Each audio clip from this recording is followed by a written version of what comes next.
All right, Joe, you're on. Thanks. You bet. All right. Good afternoon, everyone.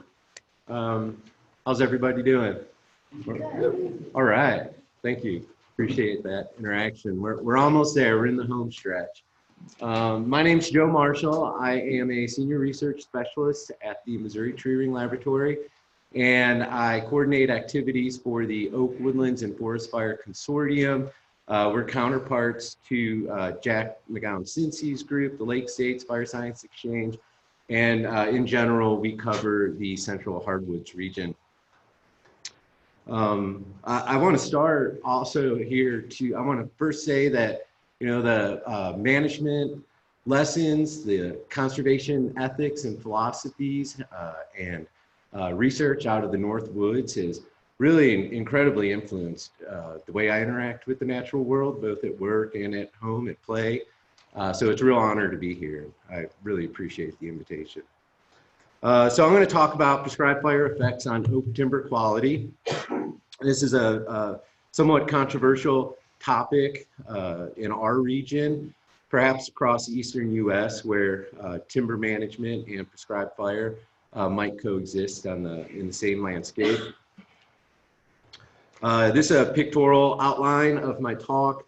I'm going to talk about fire effects on timber quality at different scales. So we're going to talk about it in terms of radial growth via the tree rings, at individual lumber boards, to the tree, and then also at the stand scale. I'd like to spread some of the blame or credit for this, depending on your perspective on the research. Lots of colleagues at the University of Missouri, management community through the Missouri Department of Conservation has been instrumental in all of this research that I'm going to be reporting, and also our cooperators at the Northern Research Station, Dan Day and Kevin Smith. So I'm going to provide a little bit of context information for how this research, or context around this research. This graph shows the total acres burned every year from 1971 to 2012 on the Mark Twain National Forest in southern Missouri. And of course, so we see this abrupt increase right around the year 2000.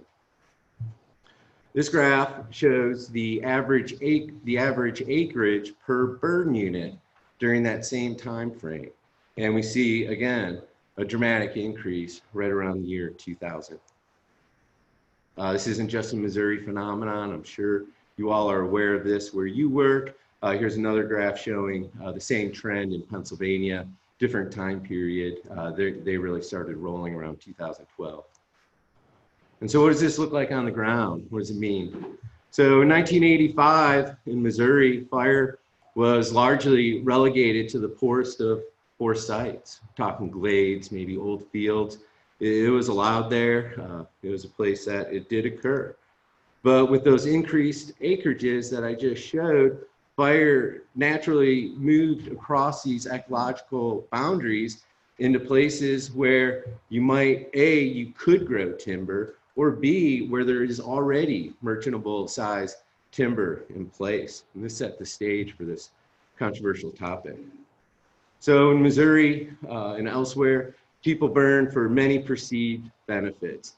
There's the herbaceous diversity, animals, game animals, for habitat for game, habitat for species of conservation concern, oak regeneration, desired conditions in terms of forest structure. These are all perceived benefits. And when we start incorporating these into places with merchantable timber, a natural question comes up. Can we have all of these benefits of prescribed fire without any cost? And well, of course, the answer is absolutely not. Nobody rides for free.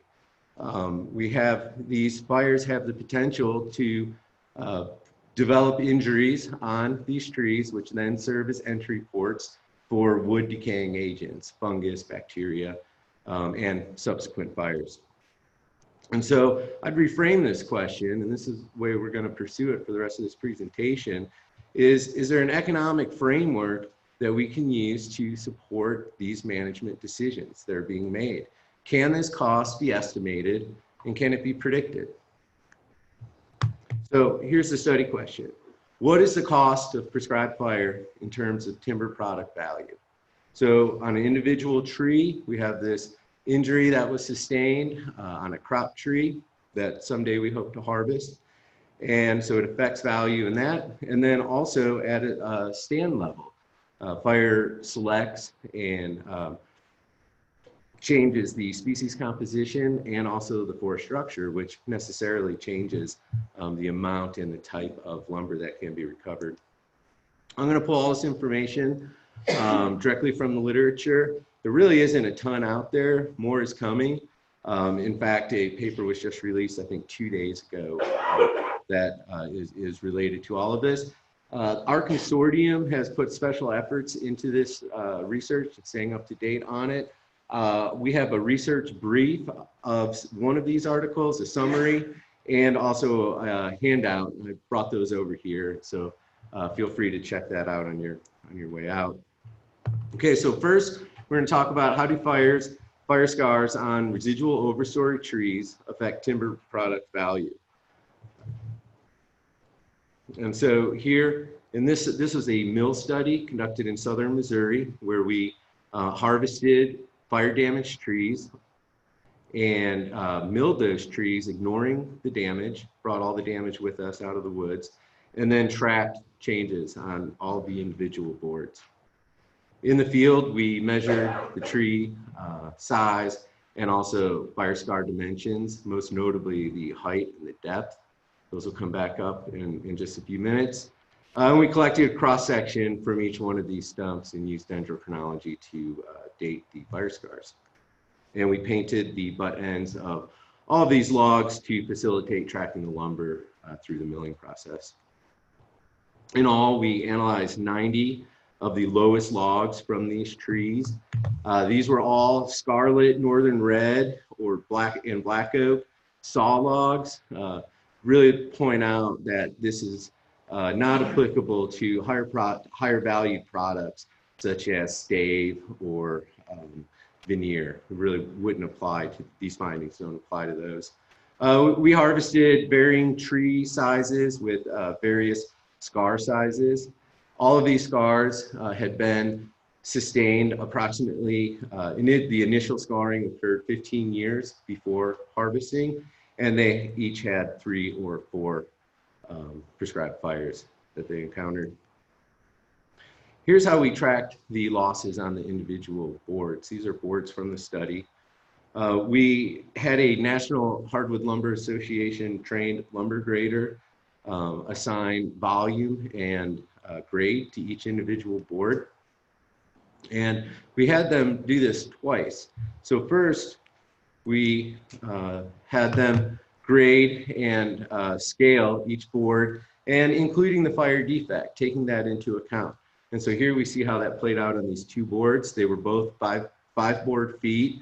The top one is a 3A grade, and the bottom one is 2 common. And here's the fire defect highlighted in red. We then asked the lumber grader to assign a grade and scale, ignoring that fire defect. And so what this gave us was an expected value and scale for each board if it had not been subjected to this injury. And that gave us then an expected value and volume, which then we were able to, using simple arithmetic, determine the loss at that board scale. So for this study, the unit of study is the lowest log. And so we then summed that up per log. And here we see how that played out across the spectrum. We have a small tree on the left with a very large fire scar, had significant value loss.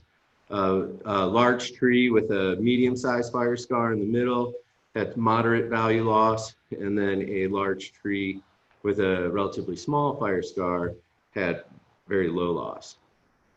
And this is all of the lumber in the entire study aggregated.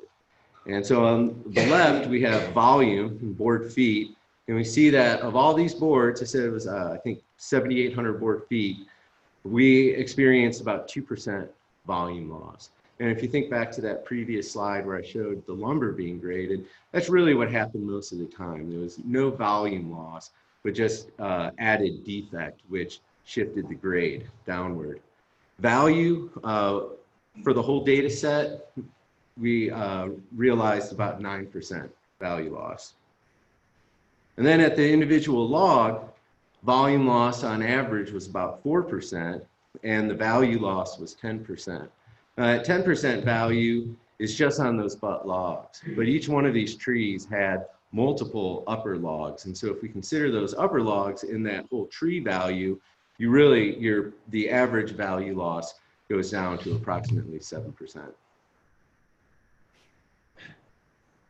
So it's very logical. Increased defect equals decreased number of clear cuttings on those individual boards, resulting in decreased value. If we consider how this occurs in the milling process, it becomes very apparent that this makes perfect sense, I think. Here's a tree, in the study, and then the amount of lumber that is recovered from an individual log is first dictated by the small end diameter. That's approximated there by the dotted line. And then the dimensional lumber comes just from, that square part of the log after the slabbing is removed. And so, in fact, most of that defect is contained within the slabbing material. Here's the John Tuttle, acting state forester from Missouri. He's carrying away the slabbing material from the tallest fire scar in our data set. It was over 10 feet tall, and it would have only been on the stump, that fire damage, for about 3 years. And he carried away all of the defect from that. In fact, that tree had 0 value loss, though it had a 10-foot tall fire scar. We did some math and some statistics, and what we wanted to do was be able to predict value loss based on those scar dimensions and the tree size. We developed a statistically significant relationship, and here we see this percent value loss on the x-axis and fire scar dimensions on the y-axis, and that's fire scar height times depth divided by the tree DVH.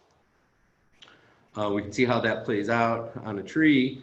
This is 20-inch black oak from the study. The scar height, 27 inches. The scar depth was 5 inches. And its actual value loss was 8%, and its volume loss was 3%. If you include the uppers on that, the actual value loss was only about 5%.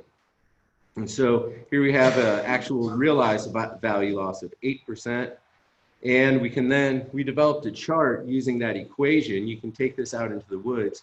It's on one of these handouts over here. And you simply have to identify the tree's diameter and then multiply the scar height times the scar depth, which is there on the left, and you get a tabled value. And in fact, these are the numbers from that tree that I just showed, showing a predicted 8% value loss. Value loss, what we learned from this study, that it's really mostly driven by scar height and time, residency time of that fire scar. And here, these red lines indicate the average fire scar height in our data set, which was about 35 inches. And we developed this time relationship, and we found that, so for the average fire scar height, 35 inches or so, the annual value loss is about 0.75% per year. We did more statistical torture on this data set. I'm not going to go through it now, but I am going to just sum up the main findings that we found from doing that. So value and volume loss is typically pretty low. A little bit low. It seemed lower than is intuitive when initially looking at those trees. Value loss can be estimated using tree and scar size. Scar size and time matter very much. We found that regardless of scar size, if you harvested the trees within 5 years, no value loss was realized.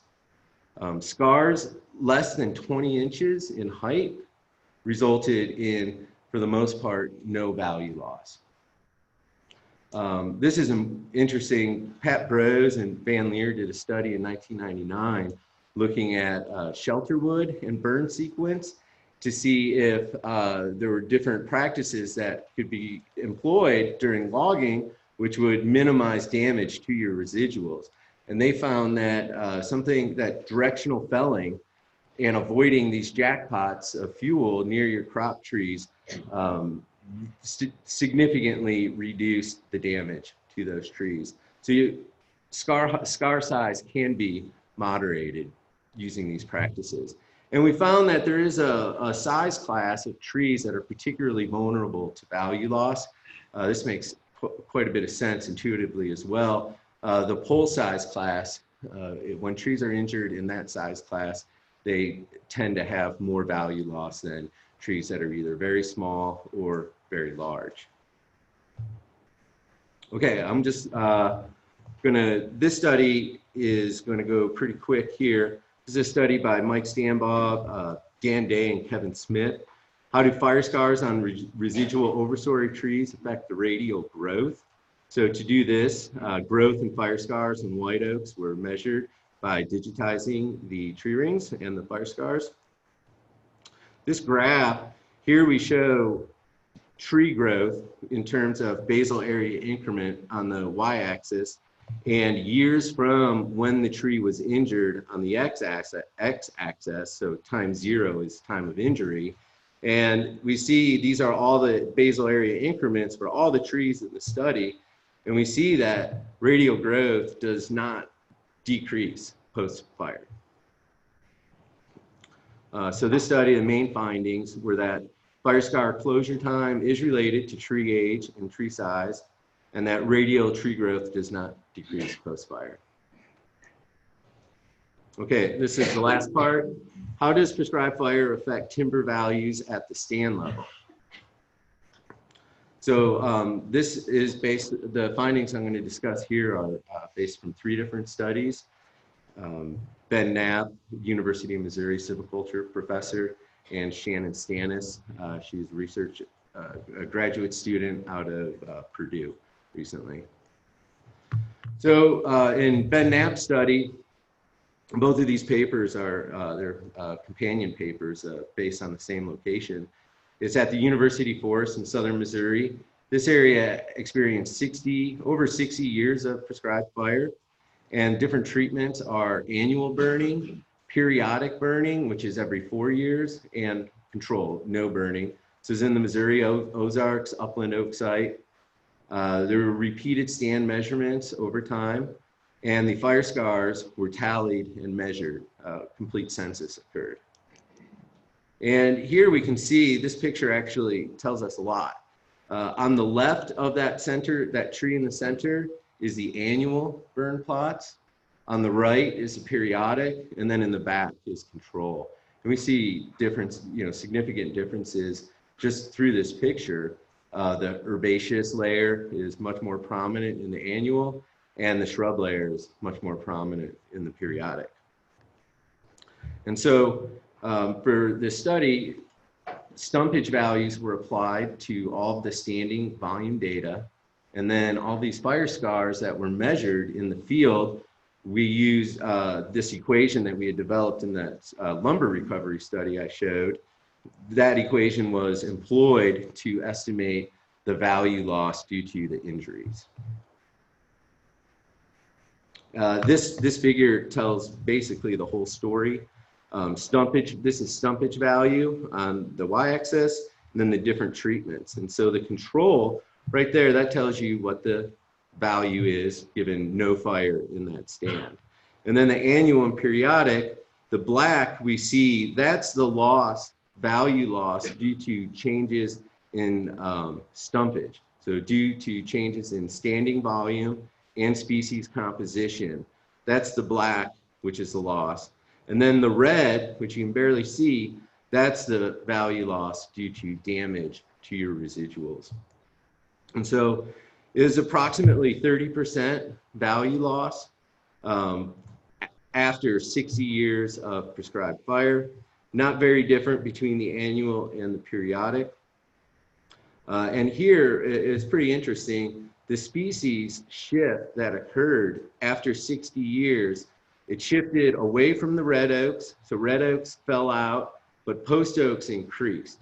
And then in Missouri, anyways, our post oak market, the value is much less than red oaks. And so these changes in composition and structure were really the leaders of the value loss. And so the main findings from this study show that long-term frequent burning affects these values primarily through changes in volume and species composition. Periodic, the scarring frequency is of interest here as well, though those value losses were quite small.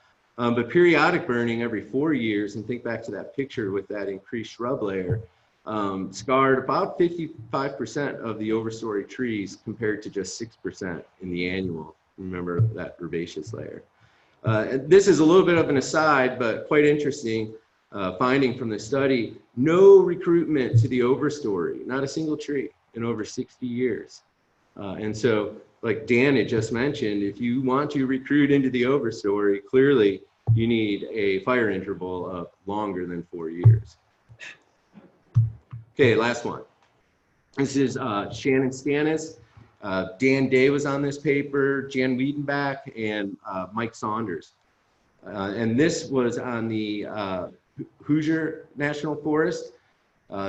These folks assessed fire scar occurrence, so how frequently does it occur in a stand level. They measured volume loss and tracked log grade changes at 54 oak hickory stands. 24 years prescribed fire history at these sites in total, and they all had received between 1 and 4 prescribed fires. Excuse me.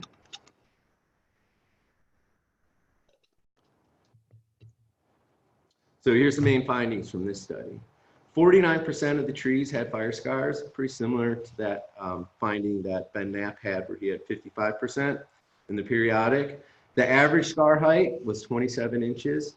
The U.S. Forest Service tree grade changed very little, just about 3% across that whole study. And the average stand volume loss was about 5%. And here we see this graph shows that the percentage of trees scarred increased with the number of prescribed fires that tree had experienced. Okay, this is then a wrap up of everything, all 4 or 5 of those studies.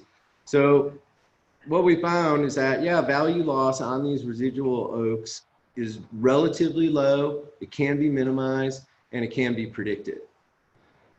No value loss on these trees were realized with fire scars that were less than 20 inches tall, or when that's exceeded, if they're harvested within 5 years, you'll have no problems.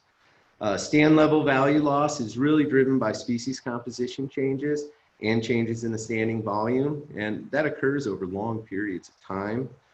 Radial growth does not appear to decrease post-fire. Volume loss at the stand level is low. Tree grade loss is minimal. And management decisions like these can be considered with this economic framework. And that's it.